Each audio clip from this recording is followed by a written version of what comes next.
Welcome to the JP8 Report. This is James Pierce with the JP8 Report with a 2026 election interview with Bell County Judge Republican candidate Ted Duffield. Thank you all very much for tuning in this afternoon. We appreciate everyone that's viewing and Mr. Duffield for coming on board this morning and talking to us for a few minutes. And before we get started, don't forget if you are watching the JPA Report, click that follow button and then give us a like and then share the podcast to get the word out for Ted for him, okay, for his campaign. With that being said, welcome to the JPA Report. Good morning. Good to see you. Yep. Thank you for inviting me. Not a problem. Welcome to Copper's Cove. Been here before. So tell everyone about yourself.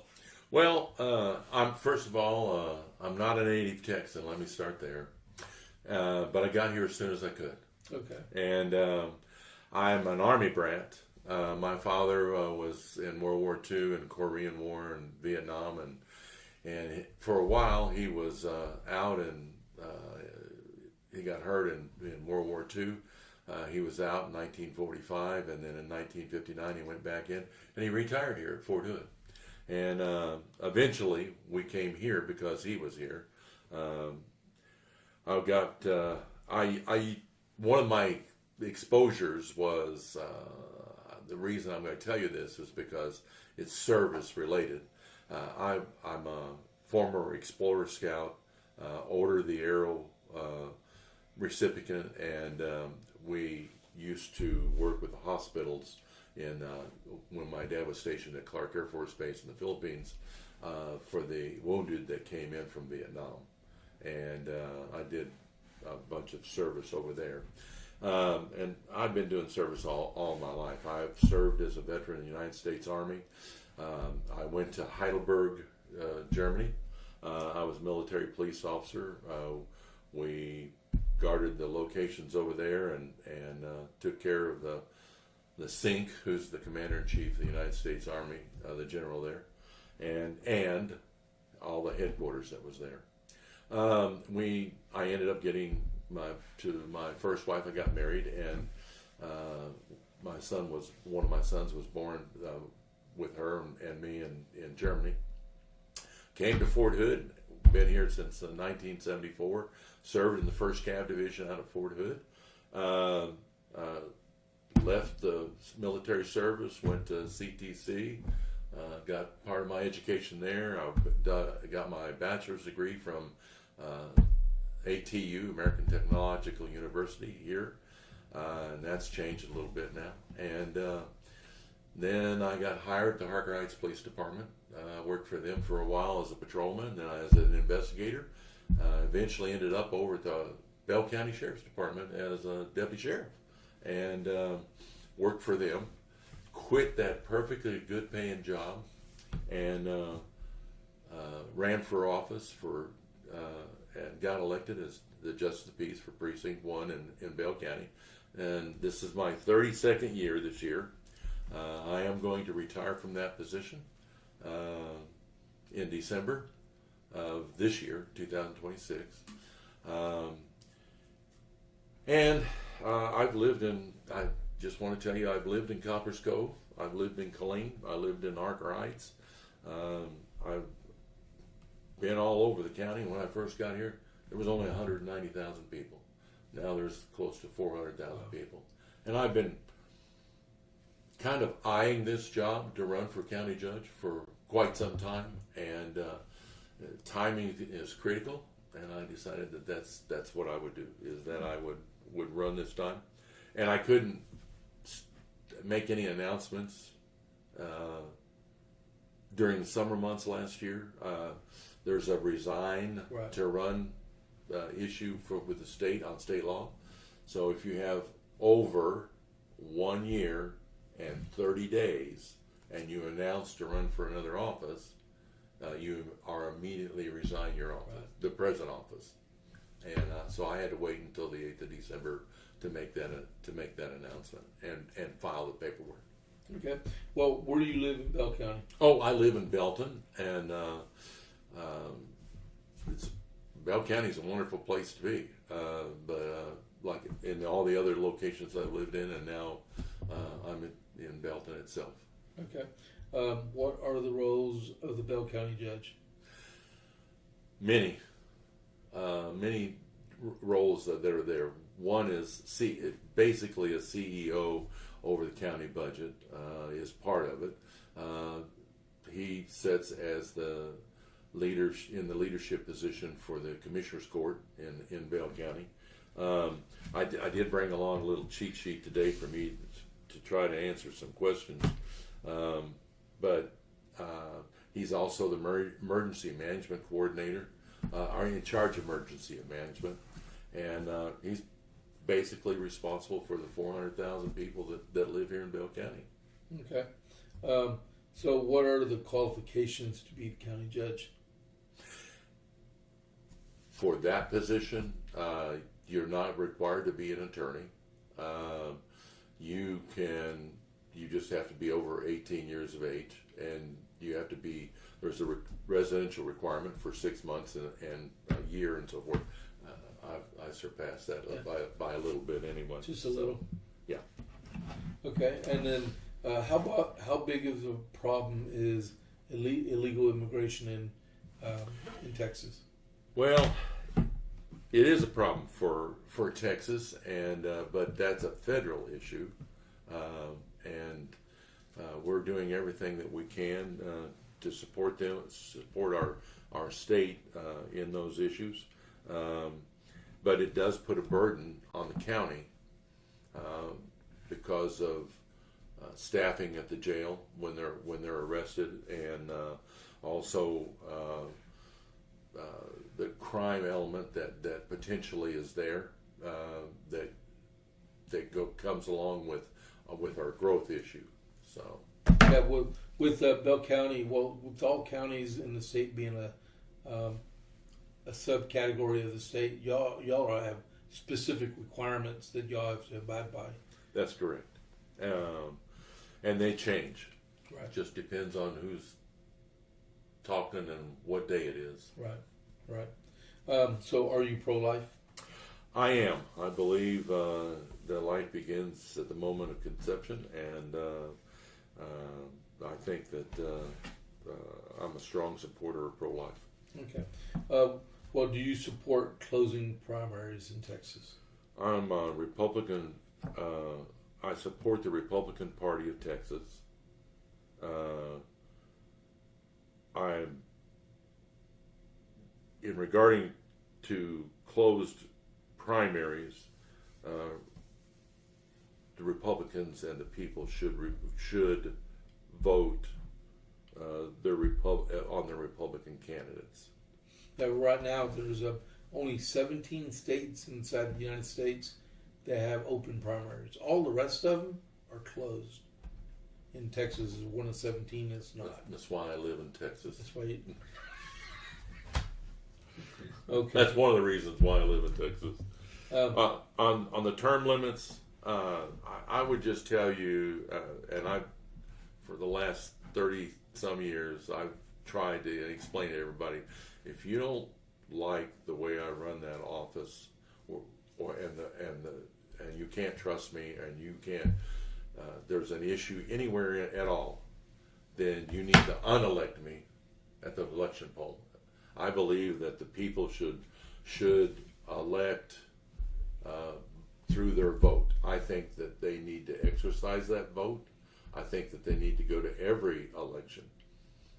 Maybe this is not the right place to put it, but there's 236,681 registered voters the last time I checked in Bell County, but only less than 20% show up to vote.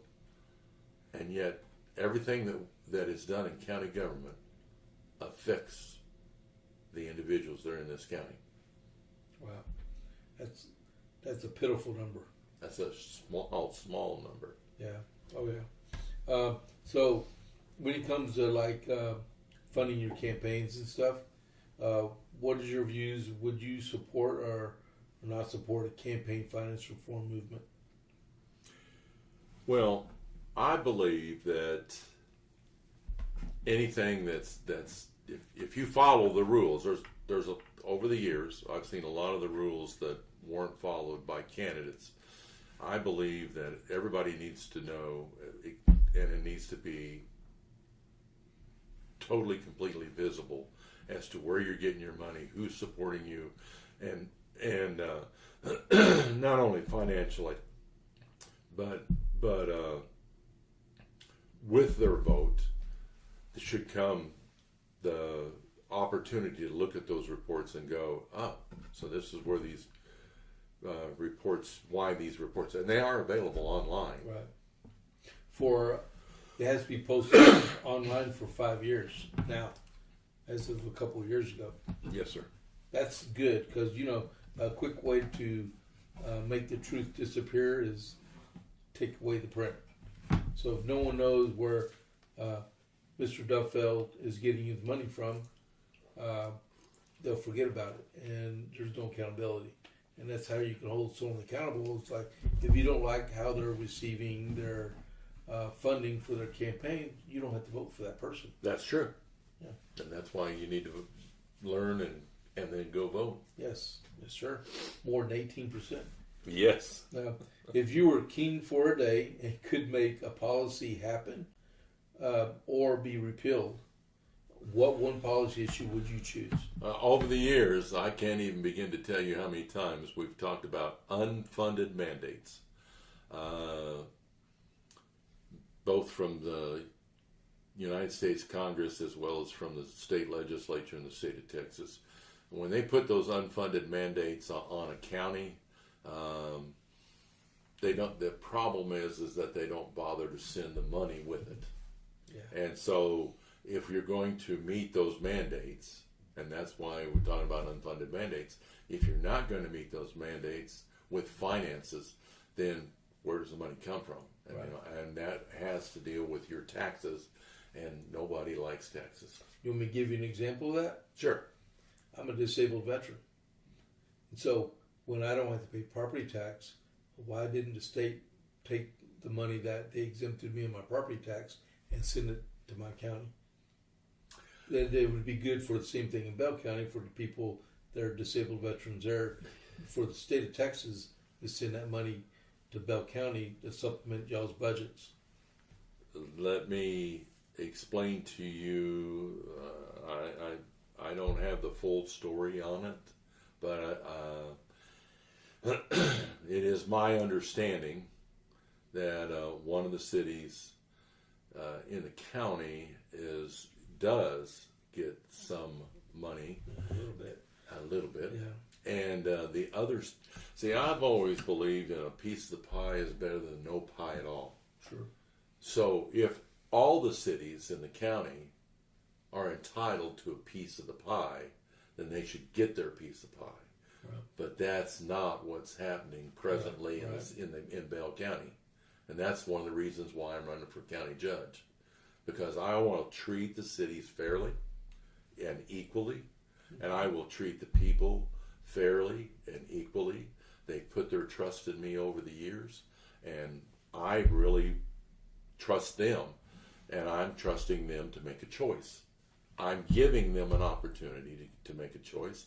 I want them to make a choice, and that's why there's me and the present county judge running against each other, and I just want to get and say that I think it's critically important, but there is an issue.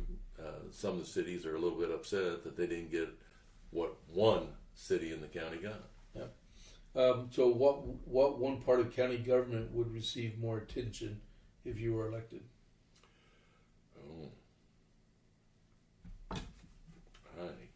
One part.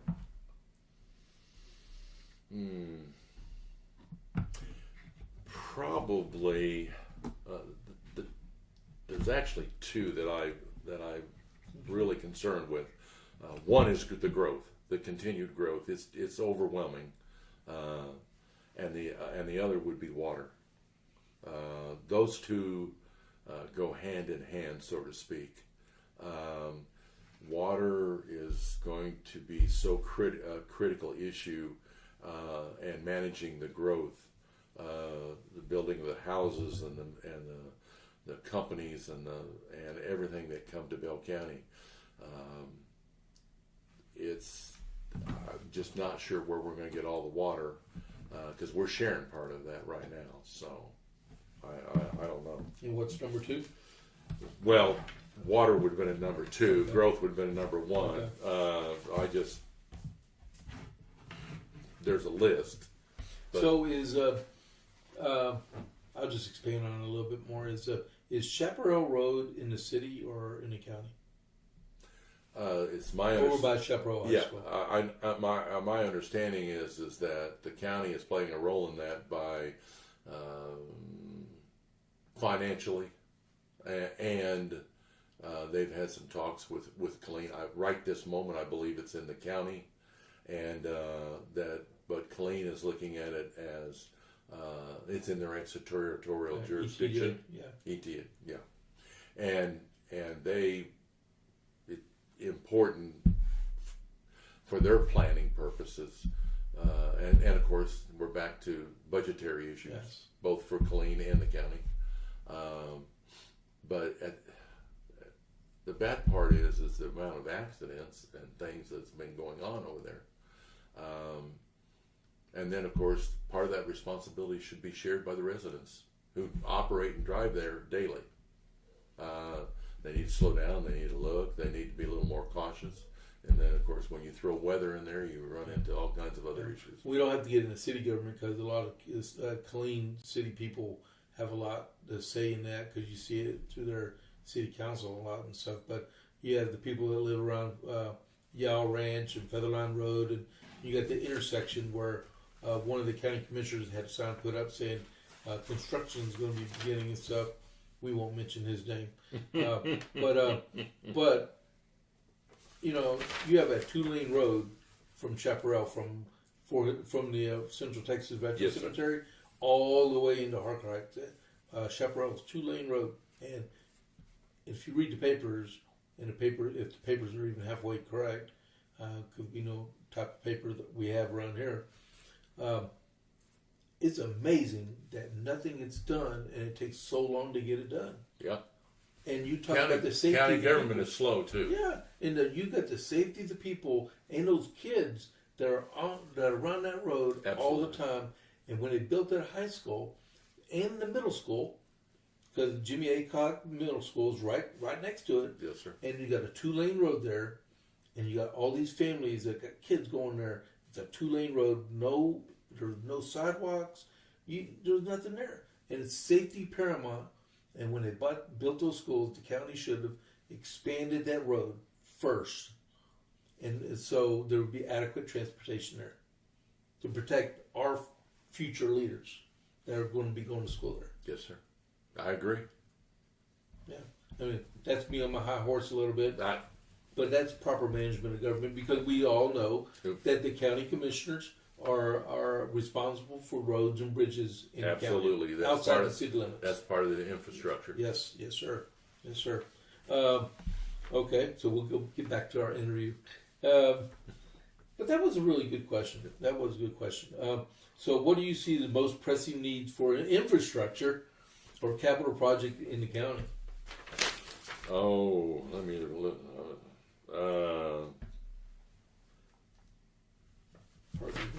Yeah, well, combination of things, but it could be involving law enforcement.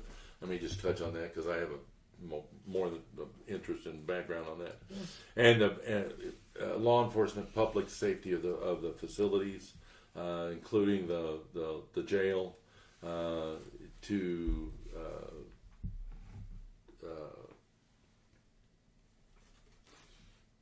keep our families and the people in the county safe, not only on the roads but also in the law enforcement area also. And you help determine the number of deputies that the sheriff has? That part of that, yes. To answer your question directly, yes. And of course, if you're going to hire them and you're going to raise the number, you got to pay them. Yes, sir. So Yes, we're sir. back to budget. Budget. Yep. It's all about those Benjamins. It's always there, no Yes, matter sir. what happens. Yes, sir. What are your views on the Second Amendment? Well, as a former police officer and as a former military person, I understand the Second Amendment, and I'm in full agreement of the Second Amendment.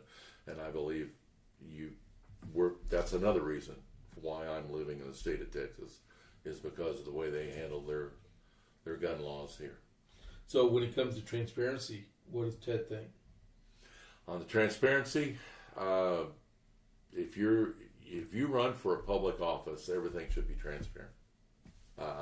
I actually fill out 2 forms. I fill out election report forms, but also we do a personal financial statement form that's required by state law.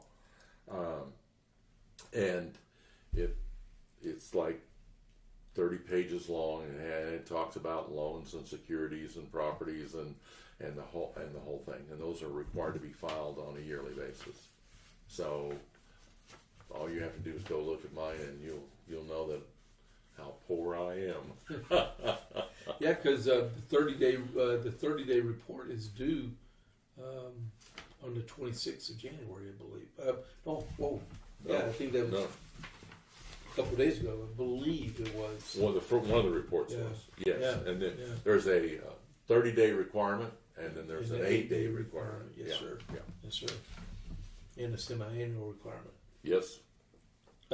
So would you be in favor of moving the Commissioner's Court to an evening meeting? I will tell you this. Things are always different once you get there in that position. There's a learning curve.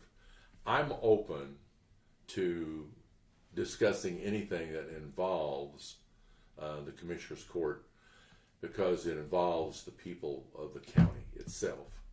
Now, presently, those workshops and the Commissioner's Court itself are recorded. They're available on the county website. And I do understand.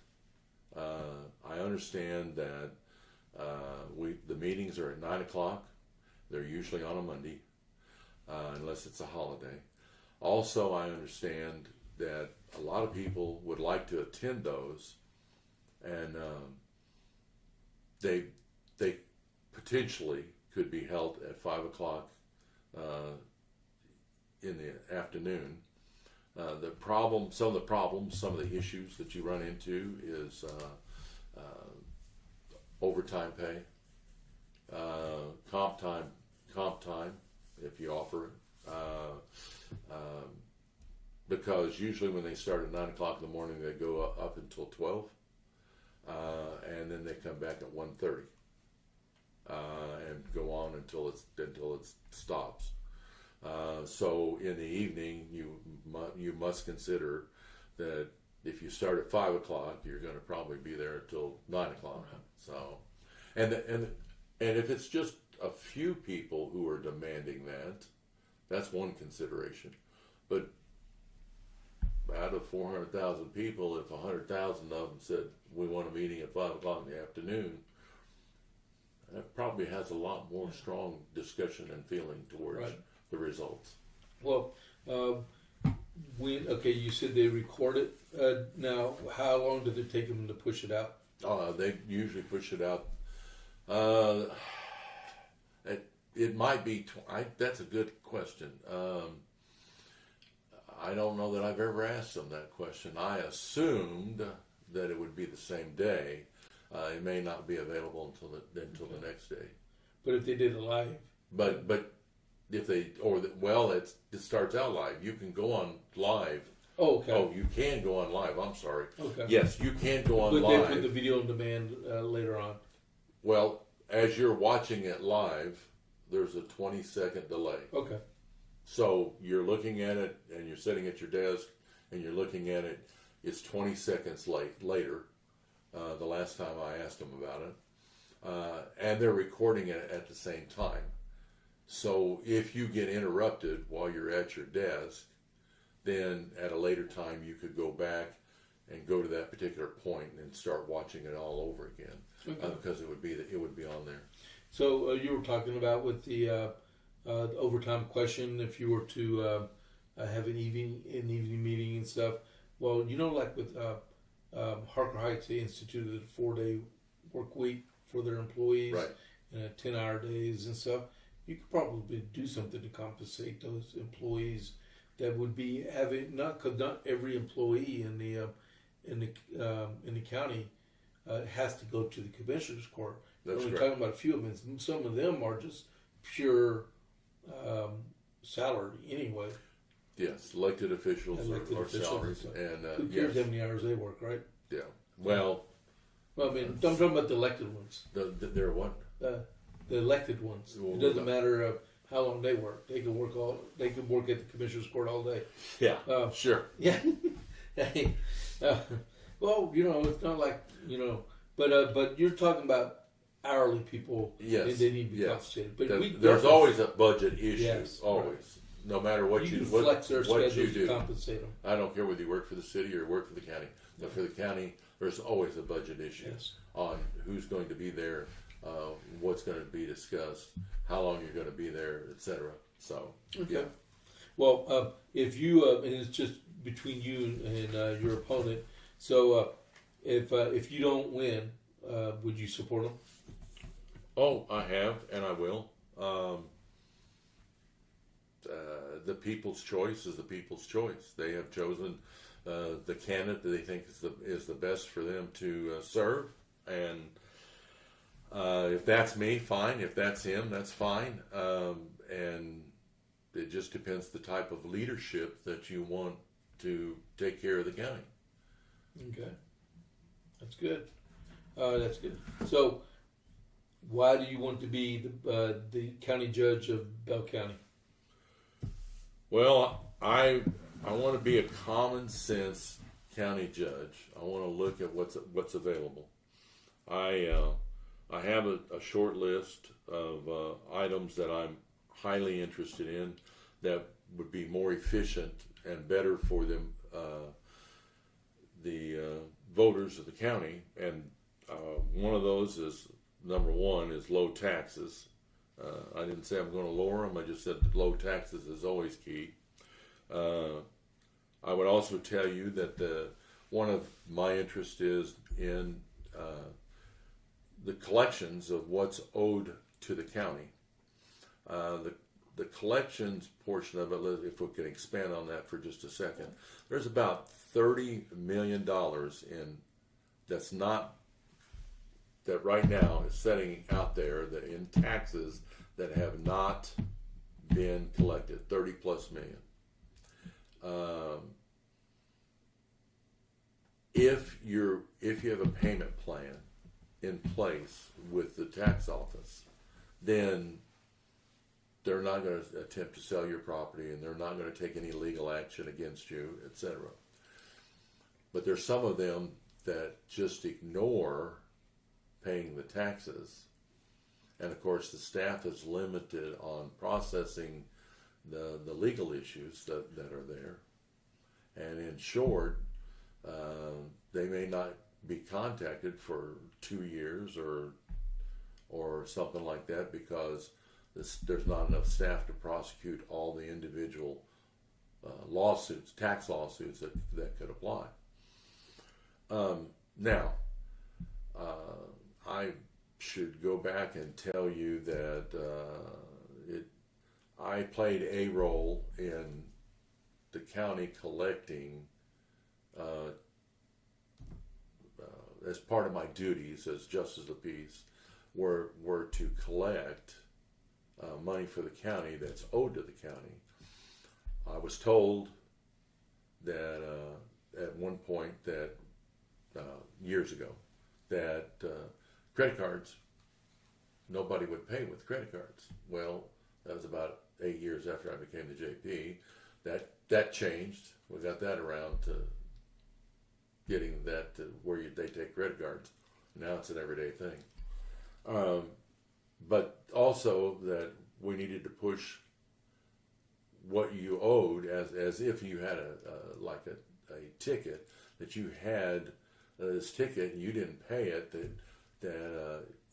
we need to push it out there on the website so that you can go to and pay your website 365 days a year. I kept explaining to them that was worth $50,000 a month. In the first 12 months, they collected, and that would have been $600,000. So in the first 12 months, they collected $750,000. That means less work on the employees, etc. The biggest asset that the county has in county government is its educated, professional, and trained staff. And in my office, I explain to my core people that they only do one thing. They provide a service. And that's all I do, is provide a service. So it's all about service. And that's why I've been through 8 terms, and the people have trusted me to do the job. During that, also the last piece of that puzzle it took me until about 3 years ago. We have a SCOFF law. It's SCOFFLAW, effective in Bell County, and this is back to collections again. There are about 12 to $15 million that in the 6 JP offices together, that there's 12 to $15 million that are open and subject to being collected. We're trying to reduce that, and the best I can tell right now, we're doing really good at doing that. That's a positive note also for the tax assessor collector, because he's part of that process. So I would also tell you that this $30+ million we're talking about can be applied under the SCOFF law. There are only 3 things in the SCOFF law that finally the Commissioner's Court passed and has put in place at my request numerous times, is that it's if you owe fines, fees, or taxes to the county, you're not authorized to register your vehicle in Bell County. Also, your license may be put on hold in order for us to collect that. So right now, there's somewhere between $30 and $40 million that's potentially collectible, and all of it's not being enforced right this moment, and that's one of the things that I want to work on. Communications is one of those things also. Well, I want to communicate with all the cities, all the people that are in the county, and with respect, and let them know that the door is open. My phone, when I ran the first time since 1994 or 1995, I made my number public and told them, call me if you have a problem, and we'll see what we can do to issue it. And if we can't solve the problem, and if it's another department, then we'll direct you to the correct department to take care of business. And I also would like to have a master plan of the facilities that we have in growth. We have facilities. We have properties right now that have been purchased, and in my opinion, at the present time, will never ever have a government office on it, and there will never be any government business conducted on the property. It was purchased, and I think that the county may have bought it as, I don't know what, I'm not sure exactly why they bought it. I just don't see where they're at right this moment. They just finished buying 2 more parcels. They've cleared the land, and they're going to build a new building over there. But we already own land on Loop 121 at the Criminal Justice Complex out there. And why they're not building on that land, I'm not quite sure yet. I don't have an firm answer yet on it. So anyway, I'm just, those are some of my main priorities that I'm talking about. See if I left anything out.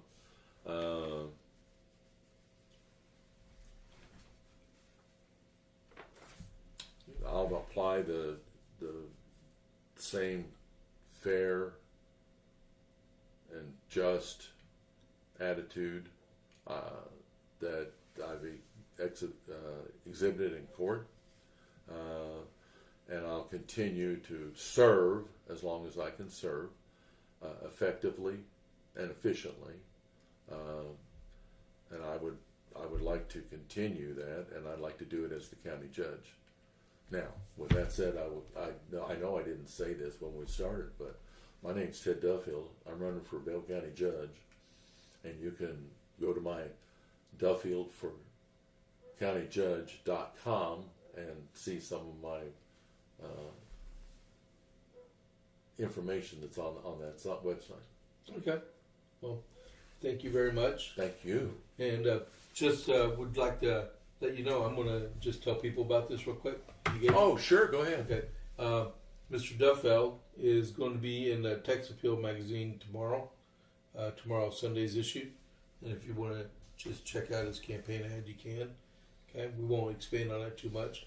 And I'll just tell you that I'm going to be in Killeen Daily Herald and the Temple Telegram. Oh, okay. Cool. So, so thank you all very much for tuning in today with this interview with Mr. Duffield, running for County Judge of Bell County.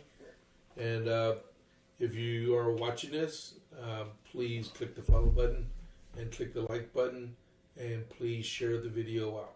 All right. Thank you very much. This is James Pierce with the JP8 Report. I'll catch you on the flip side. I'm out.